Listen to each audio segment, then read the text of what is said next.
அருட்பெருஞ்சோதி அருட்பெருஞ்சோதி தனிப்பெரும் கருணை அருட்பெருஞ்சோதி.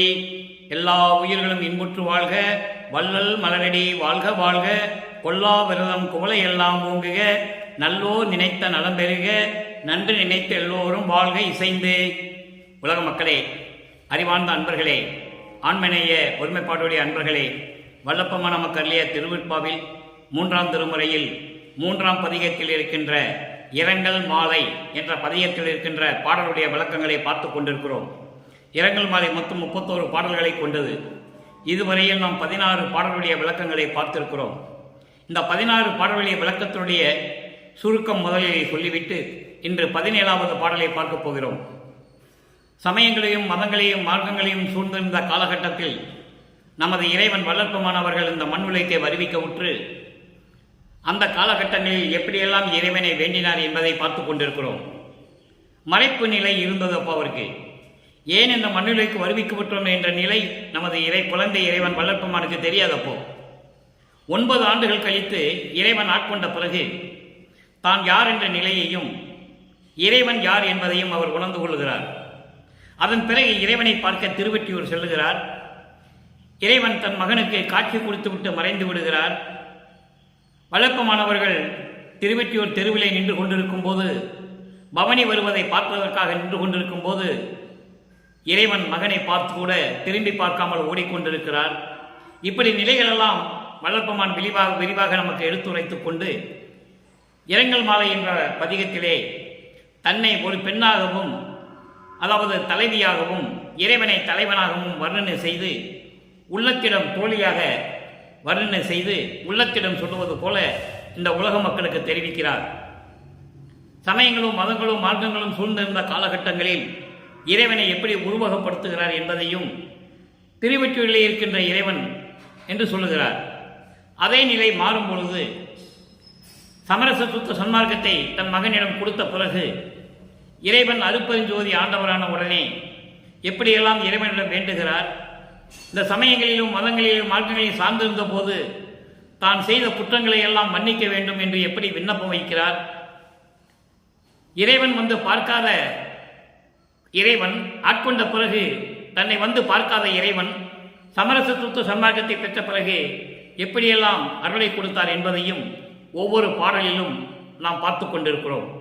அந்த வகையில் இன்று நாம் பார்க்க வேண்டிய பாடல் 3ஆம் திருமுறை பதிகம் 3 இரங்கல் மாலை 17வது பாடல்.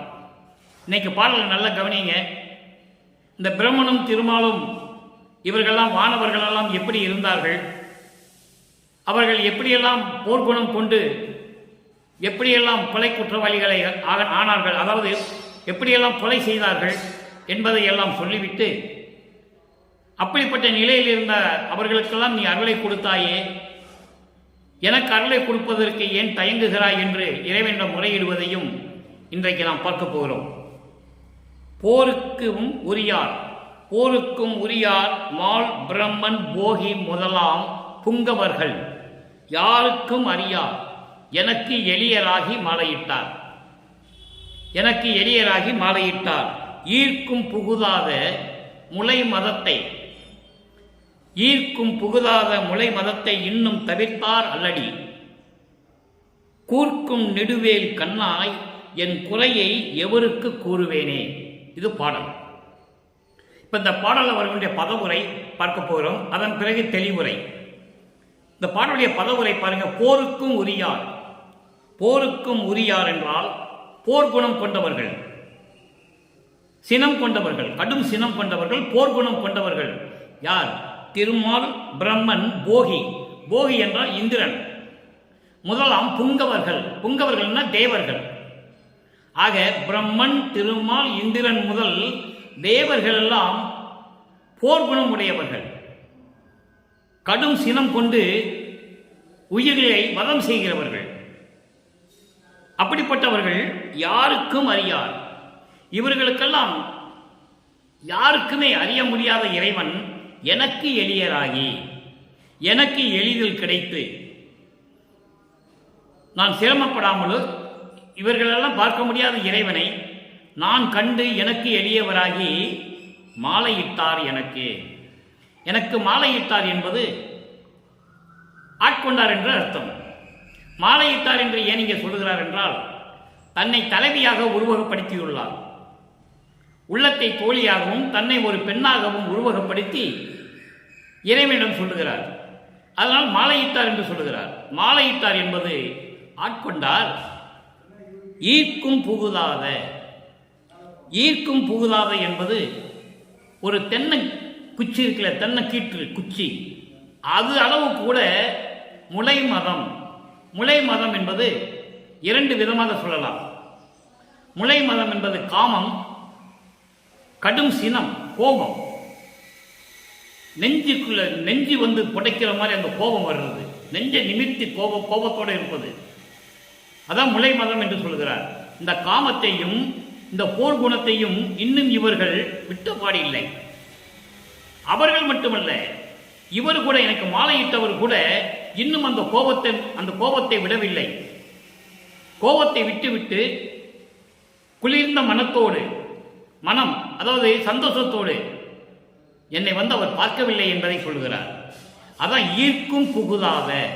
ஒரு தென்னங்குச்சி அளவு கூட, தென்னங்கீற்று குச்சி எவ்வளவு இருக்கும், சிறுசா இருக்கும், அந்த அளவு கூட இன்னும் அவர்கள் இந்த கடும் கோபத்தை விடவில்லை, காமத்தையும் விடவில்லை.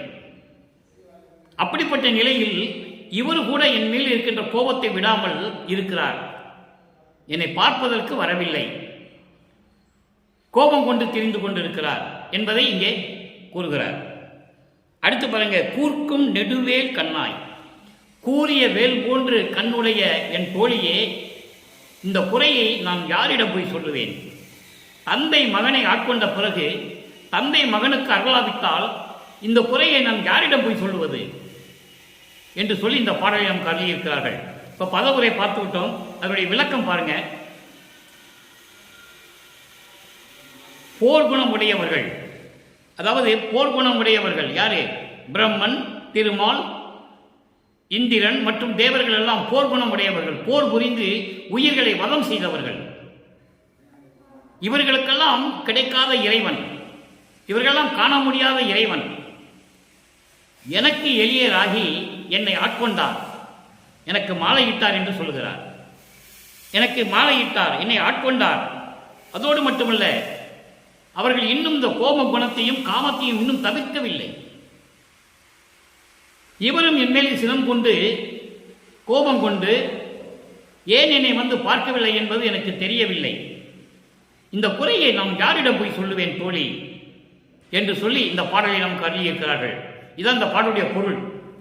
இதனால் உலக மக்களுக்கு என்ன தெரிவிக்கிறார் என்றால், உலக மக்களே, இந்த பிரபஞ்சம் தோன்றிய காலத்திலிருந்து இந்த பிரம்மன், திருமால், இந்திரன், இந்த தேவர்கள் எல்லாம் போர்க்குணம் கொண்டு எத்தனை உயிர்களை வதம் செய்தார்கள் என்பது இந்த உலகம் அறியும். அதோடு மட்டுமல்ல, அவர்களுக்கு கிடைக்காத ஒரு இறைவன் எனக்கு எளியராக கிடைத்தார், என்னை ஆட்கொண்டார். ஆட்கொண்ட பிறகு எனக்கு எந்த விதமான ஒரு அருளையும் கொடுக்கவில்லை, அவனால் நான் எந்த பலனும் பெறவில்லை. உலக மக்களே, இன்னும் அவர்கள் இந்த போர்க்குணத்தை விடவில்லை. அவர்கள் மட்டுமல்ல, என்னை மாலையிட்ட இறைவன் கூட என் மீது கொண்ட கோபத்தை இன்னும் தணிக்கவில்லை. அவர் என்னிடம் இன்னும் வந்து சேரவில்லை, என்னை அணைத்துக் கொண்டு மகிழவில்லை. எந்த பலனும் எந்த பயனும் நான் அவரால் அடையவில்லை உலக மக்களே என்று சொல்லி உலக மக்களுக்கு தெரிவிக்கிறார். காரணம், அப்போ அவர் சமயங்களையும் மதங்களையும் மார்க்கங்களையும் சார்ந்திருந்த காலகட்டங்களில் எப்படியெல்லாம் இருந்தார் என்பதை உலக மக்களுக்கு தெரிவிக்கிறார். இதனுடைய பொருள் நம்ம பார்த்து விட்டோம். இப்போ இந்த பிரம்மனும் திருமாலும் போர்க்குணம் கொண்டவர்கள் எப்படிப்பட்டவர்கள் என்பதை வள்ளற்பெருமான் கூறியதை சில எடுத்துக்காட்டுகளுடன் ஆதாரங்களுடன் திருவருட்பாவில் என்ன கூறியிருக்கிறார் என்பதை சொல்ல நான் கடமைப்பட்டிருக்கிறேன். 2ஆம் திருமுறையிலே சொல்லுவார். பதிகம் 80 2ஆம் திருமுறை விண்ணப்ப பதிகம். விண்ணப்ப பதிகம் என்ற பாடலில் 6வது பாடல். விண்ணப்ப பதிகம் என்ற பதிகத்தில் 6வது பாடல்ல சொல்லுவார் பாருங்க. கருணை கடலே, திரு ஆரூர் கடவுள் சுடரே, நின்னுடைய அருள் கமல மலரடிக்கே அடிமை விளைந்தேன். அருளாயேல் அருளாயேல் வருண கொலை மா பாதகனாம் மறையோன். வருண கொலை மா பாதகனாம் மறையோன்.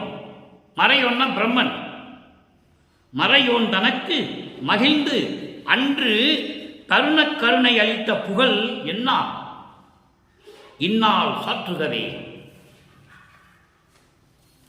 அதாவது இரண்டாவது இரங்கல் மாலையில் இருக்கின்ற அந்த 17வது பாடல் என்ன சொல்றாருன்னா, போர் குணம் கொண்டவர்கள் பிரம்மன், திருமால், இந்திரன் மற்றும் தேவர்கள் என்று சொல்லுகிறார். அதற்கு இன்னொரு பதியத்திலே விளக்கம் தருகிறார். எப்படியா வருணமா கொலை பாதகன் சொல்றார். கருணை கடலே, திருவாரூர் கடலே, திருவாரூரில் இருக்கின்ற இறைவன் என்று சொல்லுகிறார். திருவொற்றியூரில் இருக்கின்ற இறைவன் என்று சொல்லுவார். இங்கே திருவாரூரில் இருக்கின்ற இறைவன் என்று சொல்லுகிறார். நின்னுடைய அருள் கமல மலரடிக்கு அடிமை விளைந்தேன். உன்னுடைய அருளுடைய செந்தாமரை மலர் போன்ற திருவடிக்கு அடிமையாக இருக்க வேண்டும் என்று நான் விரும்பினேன்.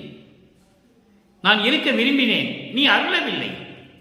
எனக்கு அருளாவிட்டால் வருணமா கொலை பாதகன் மறையோனுக்கு மகிழ்ந்து, வருணமா கொலை பாதகன் என்பது விதவிதமாக பல வகைகளிலே உயிர்களை துன்புறுத்தி கொலை செய்தவன், வதை செய்தவன். அதான் வருணமா கொலை பாதகன் சொல்றார். கொடியவன் என்று சொல்றார். கொலை குற்றவாளி என்று சொல்கிறார் பிரமனை. வருணமா கொலை பாதகன் மறையோன் தனக்கு மகிழ்ந்து, அப்படிப்பட்டவனுக்கு நீ மகிழ்ந்து என்ன பண்ண? அந்த யுகத்தில் நீ அருளை கொடுத்தாய். ஏன் கொடுத்தாய்? எதற்காக கொடுத்தாய்? எனக்கு ஏன் அருளை கொடுக்கவில்லை? எப்படி கேட்கிறார் பாருங்க. அதுக்குதான் இந்த பாடலை நமக்கு அருளி இருக்கிறார்கள். உலக மக்களுக்கு தெரியப்படுத்த வேண்டும், புரிந்து கொள்ள வேண்டும். இவர்களுக்கெல்லாம் கொலைமா பாதகர்களுக்கெல்லாம் நீ அருள் கொடுத்த நீ எனக்கு ஏன் அருள் கொடுக்கவில்லை? இப்போ எனக்கு சொல்லுன்னு சொல்ற. இந்நாள் சற்றுகவே. இப்ப எனக்கு சொல்லு. அடுத்த ஒரு விளக்கம் 1ஆம் திருமுறையிலே 5வது பதிகம் மகாதேவ மாலை. மகாதேவ மாலையில 94வது பாடல்ல 5வது வரி சொல்லுவார். நமக்கு தேவையான மட்டும் எடுத்துக்கிட்டாச்சு. ஏன்னா விளக்கம் சொல்றதுக்கு நேரம் பத்தாது நமக்கு. அது என்ன சொல்றாருன்னா, நெடியனே முதல் கடவுள் சமூகத்தோட்டம் 1000 பிழைகள், கடவுள் சமூகத்தோட்டம் 1000 பொறுத்து நெடும் பிழைகள். நெடும் பிழைகள் என்ன? பயங்கரமான குற்றங்கள். நெடியன் என்ன? திருமால். திருமால் முதல் இந்த கடவுளர் சமூகம் சொல்றாங்கல்ல, தேவர்கள். இவங்கெல்லாம் கடவுளர் கிடையாது, தேவர்கள், பதத்தலைவர்கள். தெளிவா சொல்றார் வளர்ப்புமான். அந்த பதத்தலைவனை படைத்ததை அருட்பெருஞ்சோதி என்று சொல்கிறது, திருவருட்பாவிலே இருக்கிறது. அப்போ அப்படிப்பட்ட பதத்தலைவர்கள் செய்த ஆயிரக்கணக்கான கொடிய கொலை குற்றங்களை எல்லாம் மன்னித்து, அந்த மாயைகளை எல்லாம் அழித்து, அதற்காக நேருக்கு நேராக நின்று அந்த மாயைகளை எல்லாம் அழித்தவன் நீ என்று வேதங்கள் சொல்லுவது இங்கு உன்னைத்தானே. நெடியனே முதல் கடவுள் சமூகத்தோர்தம் நெடும் பிள்ளைகள் 1000 பொறுத்து மாயை ஒடிய நேர் நின்ற கருணை வள்ளல் என மறைகள் ஓதுவது இங்கு உன்னைத்தான் என்றே. ஆக அவர்களெல்லாம் கொலை குற்றவாளிகள் என்பதை சொல்கிறார். கொலை செய்தவர்கள், உயிர்களை வதம் செய்தவர்கள். அப்படிப்பட்டவர்களாம் நீ அருளை கொடுத்தாய். தக்க நேரத்தில், அந்தந்த நேரத்தில் உங்களுக்கு அருளை கொடுத்தாய். அதற்கு என்ன பொருள்? எனக்கு ஏன் அருளை கொடுக்கவில்லை? எனக்கு ஏன் அருளை கொடுக்கவில்லை என்று கேட்கிறார். இது ஒரு பக்கம் இருக்கட்டும். இது போருக்கு உரியார் என்றதுக்கு விளக்கம். இப்போ 6ஆம் திருமுறையிலே இந்த பாடலுக்கு ஏற்றபடி இதன் விளக்கங்கள் 6ஆம் திருமுறையில் எப்படி இருக்கிறது? என்னை மாலையிட்டாரை தவிர என்னை வந்து பார்க்கவில்லை. கோபம் கொண்டு திரிந்து கொண்டிருக்கிறார். கோபத்தை இன்னும் அவர் விடவில்லை என்று சொல்லுகிறார் 3ஆம் திருமுறையிலே. அந்த பாடலுக்கு ஏற்ற விளக்கங்கள் 6ஆம் திருமுறையில் இருக்கிறது. சமரச சுத்த சன்மார்க்கத்தை பெற்ற பிறகு எப்படியெல்லாம் இறைவனிடம் வேண்டினார், விண்ணப்பம் வைத்தார் என்பதை பார்க்க போகிறோம். 6ஆம் திருமுறை பதிகம் 20 பிள்ளை பெரு விண்ணப்பம். சமயங்களையும் மதங்களையும் மார்க்கங்களையும் சார்ந்திருந்த நிலையில், இறைவனின் தன்னை ஆட்கொள்ளாத வரையில், தான் யார் என்று தெரியாத நிலையில் இவர் உள்ளம் எப்படியெல்லாம் நடுங்கியது, எதையெல்லாம் கண்டு பயந்தார் என்பதை இறைவனிடம் இப்போ விண்ணப்பம் வைக்கிறார். பிள்ளை பெரு விண்ணப்பம். ஒடித்த இவ்வுலகில் சிறுவர் பால் சிறிய உயிர்கள் பால் தீமை கண்டு ஆங்கே அடித்ததற்கு அஞ்சி உழைந்தனன். என்னால் ஆற்றிடா காலத்தில் சிறிதே பொடித்து நான் பயந்த பயமெல்லாம் உனது புந்தியில் அறிந்ததே என்றாய். வெடித்த வெண் சினம் என் உளமுற கண்டே வெதும்பிய நடுக்கம் நீ அறிவாய். இது பாடல். இப்போ இதனுடைய விளக்கம் பாருங்க. சமயங்களிலும் மதங்களிலும் மார்க்கங்களிலும் சார்ந்திருந்த காலகட்டங்களில் நீ என்னை இந்த மண்ணுக்கு வருவிக்க செய்து என்னை ஆட்கொள்ளாத நிலையில் நான் பட்ட துன்பங்கள் எப்படி இருந்தது தெரியுமா? சிறுவர்கள், அதாவது குற்றங்கள் நிறைந்த இந்த உலகில், தீமைகளும் குற்றங்களும் வஞ்சகங்களும் நிறைந்த இவ்வுலகில் உன்னாலே வருவிக்க உற்று நான் யார் என்று தெரியாத நிலையில் சிறுவர்களும் சிறிய குழந்தைகள், சிறுவர்களும் சிறிய உயிரினங்களும் இவர்கள் மேல் நான் குற்றம் கண்டு அப்பொழுது அவர்களை அடிப்பதற்கு நான் அஞ்சி உழைந்தனன். எவ்வளவு அற்புதமா சொல்றாங்க, நீங்க புரிஞ்சுக்கணும். அப்ப அவருக்கு தயவு கருணை தெரியாது, மனம் ஒரு நிலையில் இல்லை, இறைவன் வருவிக்க விட்டதோடு சரி அவரை வந்து ஆட்கொள்ளவில்லை. அந்த நிலையில் இந்த குற்றங்களும் தீமைகளும் வஞ்சகங்களும் நிறைந்த இந்த உலகில் என்னை வருவிக்க செய்து நான் இருந்தபோது, உலகிலே இருந்த பொழுது சிறிய குழந்தைகளும் சின்ன சின்ன உயிரினங்கள் அவர்களுடைய குற்றங்களை எல்லாம் கண்டு அப்பொழுது அவர்களை அடிப்பதற்கு நான் அஞ்சினேன், உழைந்தேன், வருந்தினேன், மனம் நொந்து போனேன் என்று சொல்கிறார். என்னால் ஆற்றிடா காலத்தில் சிறிதே, என்னால் ஆற்றிடாத காலத்தில், அதாவது சகிக்க முடியாத நேரத்தில் என்னால் கலங்கிய கலக்கம் இருக்கிறதே, அதான் சொல்றார். பொடித்து என்று சொல்கிறார். கலக்கம், பொடினா அப்படி தூள் தூள் ஆயிட்டேன்ற, மனம் தூள் தூளா நொறுங்கி இருக்கின்ற, மனம் கலங்கி தூள் தூளா நொறுங்கி நான் பயந்த பயமெல்லாம் உனது புந்தியில், உனது அறிவுக்கு அறிந்தது தானே, உனக்கு தெரியும் தானே. வெடித்த வெண்சீனம் என் உளமுற கண்டே வெதும்பிய நடுக்கம் நீ அறிவாய். தாங்க முடியாத கடும் கோபம் என் உள்ளத்தில் சேர்ந்த போது, என் மனதில் அந்த கோபம் வரும்போதெல்லாம் வெதும்பிய நடுக்கம் நீ அறிவாய். நான் வாட்டமுடன் நடுங்கிய நடுக்கமும் நீ அறிவாய் என்று சொல்லுகிறார். தன்னால் வருவிக்க உற்று தான் யார் என்று தெரியாத நிலையில் சிறுவர்களை, அதாவது சிறுவர்கள் மீது குற்றம் கண்டும் உயிரினங்கள் மீது குற்றம் கண்டும் நான் அடிப்பதற்கு அஞ்சி பயந்து எப்படியெல்லாம் கலங்கினேன். சகிக்க முடியாத காலத்தில் கூட, என்னால் சகித்துக் கொள்ள முடியாத நேரத்தில் கூட என் மனம் பொடி பொடியாக நொறுங்கி விட்டது. அப்ப என் உள்ளம் நடுங்கிய வாட்டம் நீ அறிவாயில்லவா, உனக்கு தெரியாதா என்று சொல்லி இறைவனிடம் முறையிடுகிறார். அடுத்து பாருங்க, அடுத்த நிலைக்கு ஒரு அனுபவ நிலையம் பாருங்க. 25வது பதிகம் அனுபவ நிலையம், 7வது பாடல்.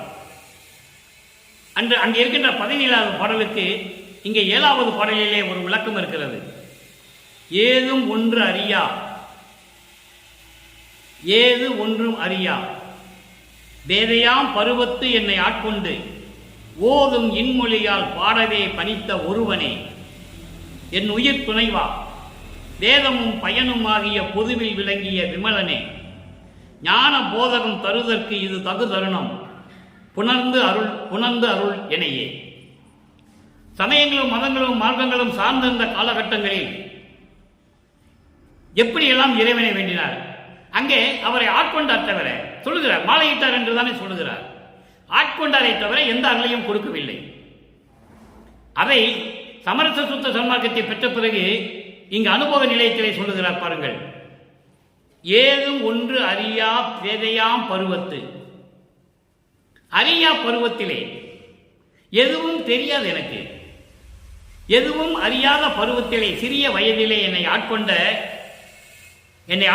அதாவது 9வது ஆண்டில், அதை இங்க சொல்றாரு, 9வது ஆண்டில் என்னை ஆட்கொண்டு.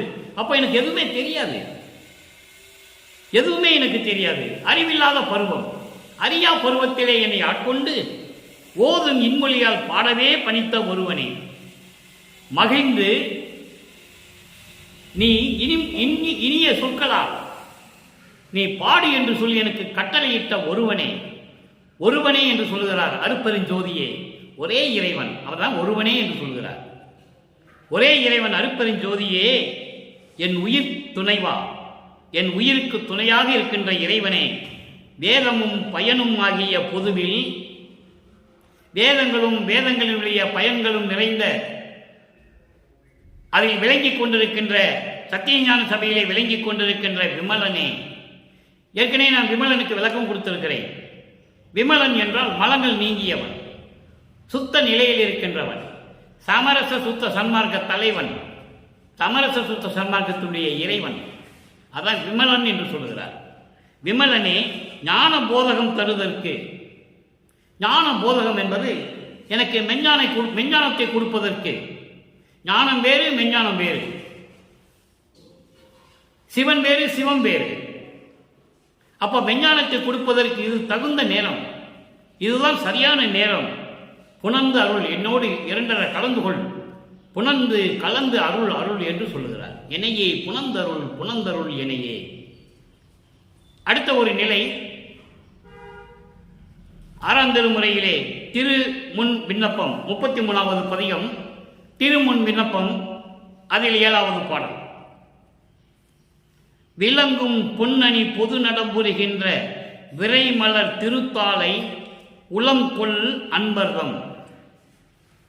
அங்கே திருவற்றில் இருக்கின்ற இறைவன் என்று சொல்லுவார், காளை வாகனம் கொண்ட இறைவன் என்று சொல்லுவார், கங்கையை சுமந்த இறைவன் என்று சொல்லுவார். அது சமயங்களையும் மதங்களையும் மார்க்கங்களையும் சார்ந்த இறைவன். அதனால் அப்படி உருவப்படுத்துகிறார். இங்கே அருட்பெருஞ்சோதி ஆண்டவருடைய நிலை வரும்போது சமரச சுத்த சன்மார்க்கத்துடைய இறைவன் அருட்பெருஞ்சோதி ஆண்டவர். அவர் சத்தியஞான சபையில் இருக்கின்ற இறைவன் என்று சொல்லுவார். விலங்கு பொன் அணி பொது நடம் புரிகின்ற, பொன் அணி பொது நடம் புரிகின்ற, பொன் அணி பொது நடம் புரிகின்ற என்பது பொற்சபையிலே அருளடனம் செய்து கொண்டு விளங்கிக் கொண்டிருக்கின்ற விரை மலர் திருத்தாளை. விரை மலர் திருத்தாளை என்பது அருள் மனம் கொண்ட உனது திருவடிகளை உள்ளத்தில் ஏந்திக் கொண்டிருக்கின்ற அன்பர்கள் தன் உள்ளத்திலே குடிகொண்டிருக்கின்ற இறைவனே என்று சொல்கிறார். விளங்கும் பொன் அணி பொது நடம்புரிகின்ற விரைமலர் திருத்தாளை உளங்கொள் அன்பர்தம். அருள் மனம் கொண்ட உன்னுடைய திருவடிகளையே நினைத்துக் கொண்டிருக்கின்ற அன்பர்களின் உள்ளத்தில் அன்பர்தம் உளம் கொள்ளும் இறைவா.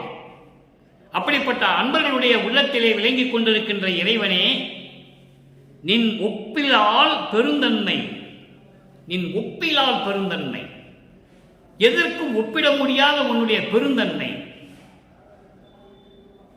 உன் எதற்கும் ஒப்பிடாத, யாரோடையும் ஒப்பிட முடியாத அளவுக்கு இருக்கின்ற உனது அருளுடைய பெருந்தன்மையை களங்கொள் நாயினே, இந்த குற்றமுடையவன் நான் எண்ணிக்கொள்ளவில்லையே. அதோடு மட்டுமா, விண்ணப்பம் திருசெவி கலந்து அருள் செயல் வேண்டும். நான் செய்ததை உன் செவிக்கு ஏற்று அப்படியே ஏற்றுக்கொண்டு எனக்கு அருள் செய்ய வேண்டும். எப்படி அருள் செய்ய வேண்டும் என்று சொல்கிறார். புலங்கும் இவ்வுடல் இன்னையே அடிவுறாது தொல் உடல் உருமாறே, தொல் உடல் உருமாறே. புலங்கும் இவ்வுடல், அழியக்கூடிய இந்த உடல், புலங்கும் உடல் என்பது அழியக்கூடிய இந்த உடலை இம்மையே என்றால் இந்த மண்ணுலகில் உன்னாலே வருவிக்க விட்டேன் அல்லவா. நான் ஏற்கனவே உனக்கு நான் அடியனாக இருந்தவன், ஏனாவன் எனினும் யான் அம்மை என்னின் அடியேன் என்று சொல்லுவார். நான் உன் மகனாக இருந்தாலும் மண்ணுலைக்கு வருவிக்க உத்தவனாக இருந்தாலும் கூட நான் ஏற்கனவே விண்ணுலகத்திலே உனக்கு அடியனாக இருந்தவன் என்று சொல்லுவார். புதிய நல்லேன், தொன்று தொட்டு உனது பூங்குழலுக்கு அன்பு பூண்டவன் என்று சொல்லுவார். நான் புதிதாக வந்தவன் என்று நீ நினைத்துக் கொண்டிருக்கிறாயா? அப்படி அல்ல. தொன்று தொட்டு பூர்வித்தினும், இந்த பிரபஞ்சம் தோன்றிய காலத்திலிருந்தே, பூர்வீக காலத்திலிருந்தே உன் திருவடிகளுக்கு நான் அடிமை பூண்டவன் அல்லவா? அப்ப நீ எனக்கு என்ன பண்ணணும்? துலங்கும் இவ்வுடல், அழியக்கூடிய இந்த உடலை இந்த மண்ணுலகில், விண்ணுலகிலே நான் உன்னிடம் இருந்தேன், அது வேறு விஷயம். புதிய நன்றினை போக்குதோரோ நீ அழகா சொல்லுவார். என்னென்ன தள்ளி தள்ளி புறந்தள்ளிக்கிட்டே இருக்கிற, ஒதுக்கிக்கிட்டே இருக்கிற, வந்து பார்க்குற, மறைஞ்சிடுற, என்னை பார்த்து தெருவழியா ஓடுற, போயிட்டேன். நான் புதுசாக வந்திருக்கேன்னு நினைச்சிட்டு இருக்கேன். நீ அப்படி அல்ல. நான் தொன்று தொட்டு இந்த பூர்வீக காலத்திலிருந்தே நான் உனக்கு அடிமையாக இருந்தவன், அடியனமாக இருந்தவன் என்பதை நீ மறந்து விடாதே. அப்போ நீ என்ன பண்ணணும்? இந்த மண்ணுலகிலே உன்னால தானே வருவிக்க விட்டேன், நீ தானே வருவிக்க செய்தாய். வருவித்த வண்ணமும் நானே, இந்த மாநிலத்தை செய்யும் வண்ணமும் நானே என்று சொல்லுவார். என்னையும் இரக்கத்தனையும் ஒன்றாக இருக்கவே இசைத்து மன்னி வாழ்வர வருவித்த கருணை வள்ளல் நீ என்று சொல்லுவார். அப்ப அந்த வருவிக்க விட்டதற்கு நீ என்ன செய்யணும்? இந்த உலக மக்கள் அறியும்படி இந்த மண்ணுலகிலே அழியக்கூடிய இந்த உடலை, ஏன்னா உலகில் இருந்துதான் நான் வந்தேன், அப்ப இந்த உடலை அழிவுறாத உடலாக மாற்றித்தர வேண்டும். இயற்கை உண்மையாகவே, இயற்கை உண்மையின் அடிப்படையில் இந்த அழியக்கூடிய உடலை அழிவுறா உடலாக, அழிவில்லாத உடலாக எனக்கு நீ தர வேண்டும் என்று சொல்லுகிறார். அதைதான் மரணமில்லா பெருவாழ்வு என்று சொல்லுகிறோம். அப்படிப்பட்ட மரணமில்லா பெருவாழ்வை நீ எனக்கு தர வேண்டும் என்று சொல்லி இறைவனிடம் விண்ணப்பம் வைக்கிறார். அடுத்து கடைசி ஒரு நிலைக்கு விளக்கம் எதுவென்றால், இறைவனிடம் சொல்லுகிறார், தோழியிடம் சொல்லுவது போல, எனக்கு மாலையிட்டாரை தவிர இன்னும் கோபம் தணிந்து என்னிடம் வந்து சேரவில்லை என்று சொல்லுகிறார். இப்போ சமரச சுத்த சன்மார்க்கத்தை பெற்ற பிறகு அந்த இறைவனை வருகின்ற நேரத்தில் எப்படி செயல்படுகிறார் என்பதை நீங்கள் பார்க்க வேண்டும். 147வது பதிகம் அனுபவ மாலை 17வது பாடல். 3ஆம் திருமுறையில் இருக்கின்ற இரங்கல் மாலை 17வது பாடலுக்கு இங்கே முடிவான விளக்கம். தாழ் குழலாய் தோழியிடம் சொல்லுகிறார், அங்கே தோழியிடம் சொல்லுகிறார், என்னை மாலையிட்டாரை தவிர வேற எந்த பலனும் நான் அடையவில்லை என்று. அதே தோழியிடம் 6ஆம் திருமுறையிலே சொல்லுகிறார், தாழ் குழலாய். தாழ் குழலாய் என்றால் அழகான நீண்ட கருமையான கூந்தலுடைய பெண்ணே, என் தோழியே, என்னை சற்றே தணிக்க விட்டால் ஞான சபை தலைவர் வருகின்ற தருணம் இது. நான் தான் வாழ்வடை பொன் மண்டபத்தே பலிக்கு அறையினூடே மலரணையை அலங்கரித்து வைத்திருத்தல் வேண்டும், வைத்திடல் வேண்டும். மலரணையை அலங்கரித்து வைத்திடல் வேண்டும். சூழ் ஊற நான் அலங்கரிப்பேன் என்கின்றாய் தோழி, துரைக்கு மனமில்லை, அது துணிந்து அறிந்தேன் பலகால், அதை துணிந்து அறிந்தேன் பலகால். ஏழ்கடலில் பெரிது அன்றோ நான் அடைந்த சுகம், இங்கு அதைவிட நான் செய் பணி வேறு பணி நீ இயம்பே என்று சொல்லி இந்த பாடலை அருளியிருக்கிறார்கள். இந்த பாடலை விளக்கம் பாருங்க. என் தோழியே, அருமையான கருணம் கூந்தலுடைய என் தோழியே, என்னை சற்று தணிக்க விட்டால், என்னை கொஞ்சம் தனிமையாக இருக்கவிட, தனிமையாக இருக்கவிடு. ஏனென்றால் ஞானசபை தலைவர் வருகின்ற தருணம் இது. அங்கு இறைவன் வரவே இல்லை என்று சொல்லுவார், இங்கே இறைவன் வருகின்ற தருணம் இது என்று சொல்லுகிறார். ஞான சபை தலைவர் வருகின்ற தருணம் இது.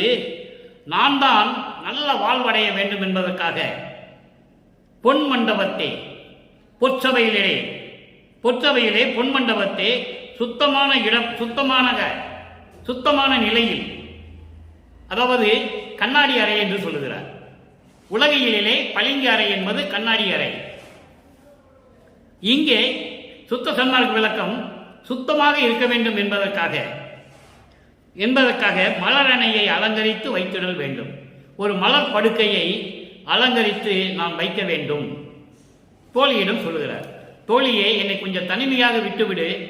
ஏனென்றால் ஞானசபை தலைவர் வருகின்ற தருணம் வந்து விட்டது, நேரம் வந்தாச்சு, அவர் என்னை பார்க்க வந்து கொண்டிருக்கிறார். நான் மலரணையை, மலர் படுக்கையை நான் அலங்கரிக்க வேண்டும், சுத்தமாகவும் அலங்கரிக்க வேண்டும். அதோடு மட்டுமல்ல, இது நான் வாழ வேண்டிய இடம், நான் வாழக்கூடிய இடம், அதனால் அந்த இடத்தை நான் சுத்தமாக வைத்திருக்க வேண்டும் என்று சொல்லுகிறார். முதலிலே பாடலுடைய விளக்கத்தை சொல்லுகிறேன். அதன் பிறகு உலக மக்களுக்காக இதை எப்படி சொல்லுகிறார்.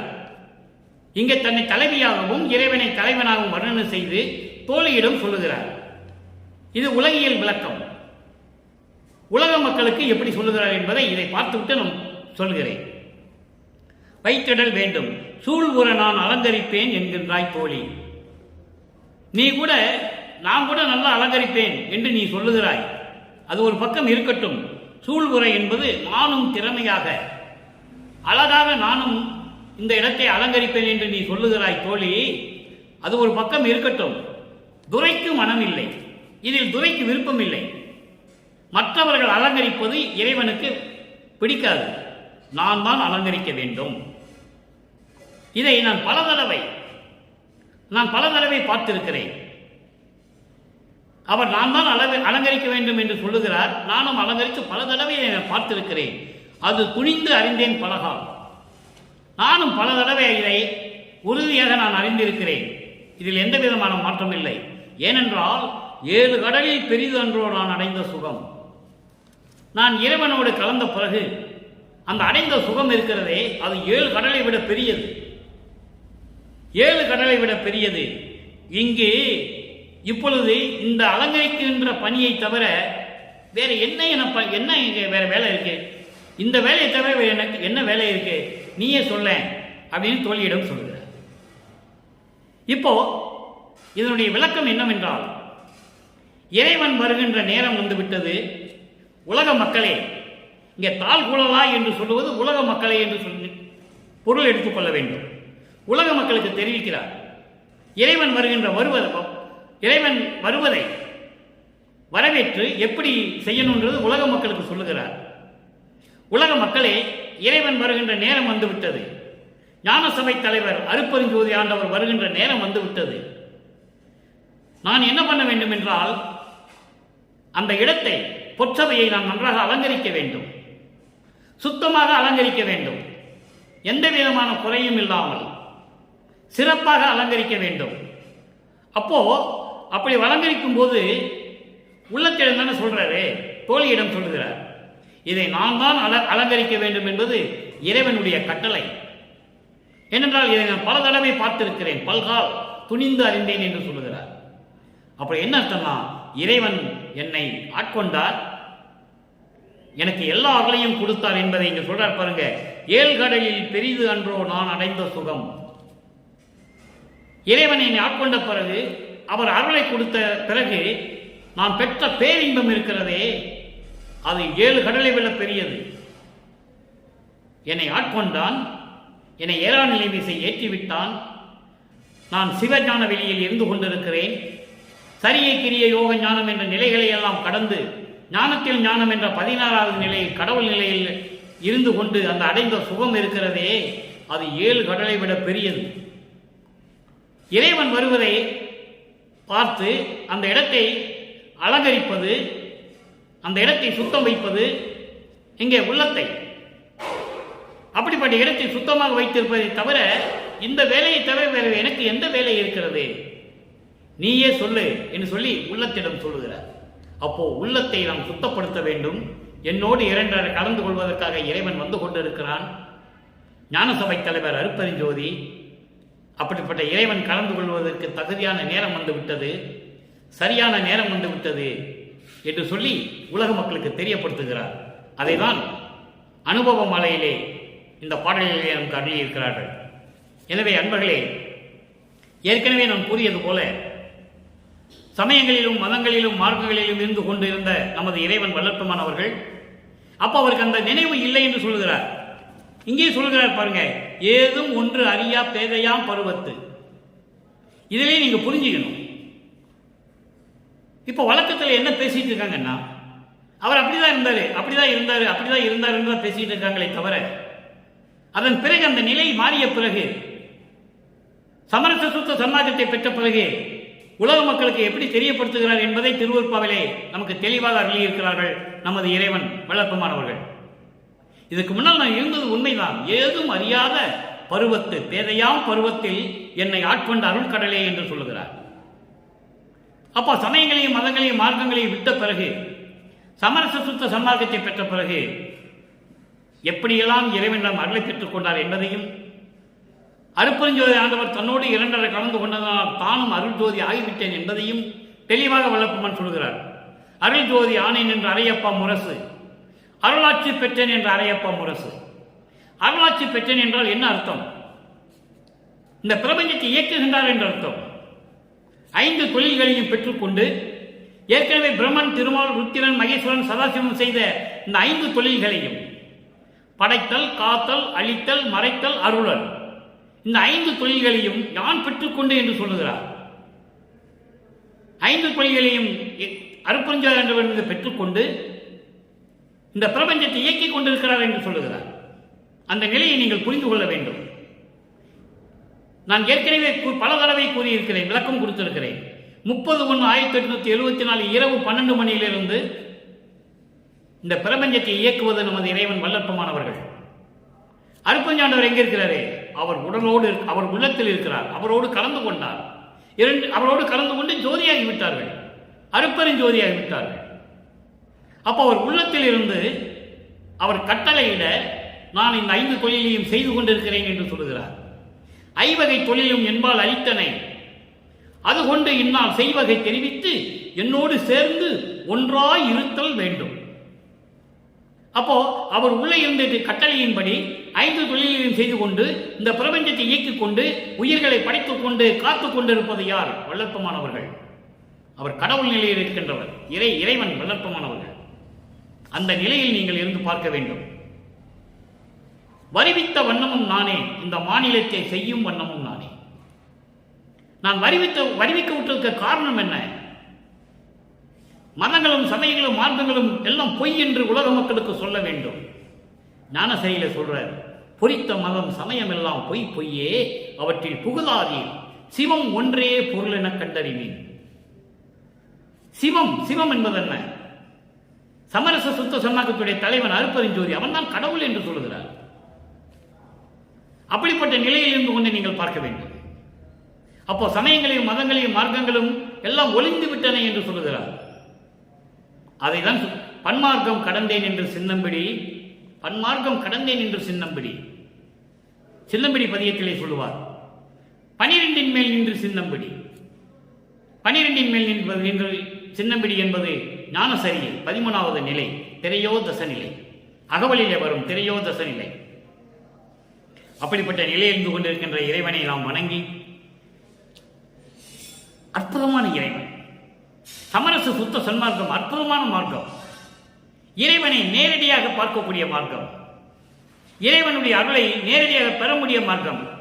இதில் இடைத்தலைவர்களே கிடையாது, குருமார்கள் கிடையாது, சீடர்கள் கிடையாது, யாருமே கிடையாது. ஸ்ட்ரெயிட்டா இறைவன் கிட்ட தான் போகணும். அப்படிப்பட்ட ஒரு மார்க்கத்தை நாம் பெற்றிருக்கிறோம். அந்த மார்க்கத்தில் இருந்து கொண்டு, சைவ நிலையில் இருந்து கொண்டு, கொலையும் குலையும் தவிர்த்து இறைவனை வேண்டி இறைவனுடைய அருளையும் பொருளையெல்லாம் பெற்றுக்கொண்டு இந்த வையகத்திலே நீங்கள் வாழ்வாங்க வாழ வேண்டும், நோயற்ற வாழ்வில் நீங்கள் வாழ வேண்டும் என்று இறைவனுடைய தயவோடையும் கருணையோடையும் கூறி இந்த வள்ளலார் ஊழியன் விடைபெறுகிறேன். மீண்டும் நாளை சந்திப்போம். நன்றி, வணக்கம். அருட்பெருஞ்சோதி, அருட்பெருஞ்சோதி, தனிப்பெரும் கருணை அருட்பெருஞ்சோதி.